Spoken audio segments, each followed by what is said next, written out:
back to the channel. Today a quick review for this Lord of Chaos by Robert Jordan.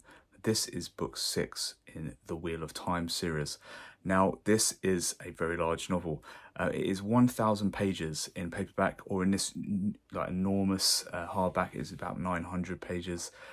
That is 390,000 words. That makes it actually the longest book in the whole of the Wheel of Time. I think maybe book 13 or 14 is close, but this is effectively the longest book in the series. So you probably expect me to say, wow, why was it so long? It needs editing, because that's what I said about books 4 and 5. I really felt books 4 and 5 could have done with another round of editing. Not the case here.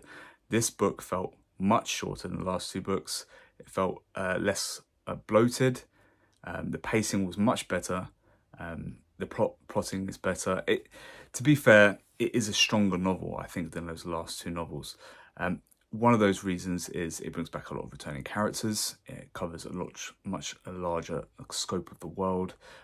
Perrin is back, so you know, if you like Perrin, that's a really good thing as well. As far as plot goes, there are some twists, there are some revelations in this novel that I had to just step back and reread the paragraph and think, is this actually happening? Like, is this a dream sequence? Some of the stuff that happens in here really had my jaw on the floor. That really helps when it comes to pacing, especially in a 1,000-page novel like this. It's a really interesting thrill ride, this one, even over 1,000 pages. Returning to Robert Jordan's prose is so wonderful.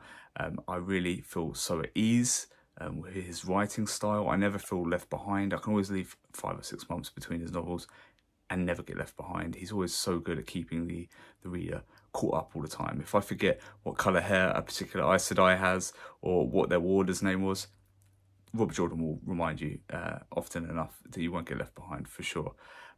Yeah, so Lord of Chaos, effectively, I think it might be the best entry in the series so far. I'm going to give it a 4.5 out of 5. I'm going to say that Wheel of Time, fast becoming one of my favourite series to read. Not always the most consistent in quality, but so much fun to return to, so entertaining all the time. The characters are just so good. Lord of Chaos, highly recommended.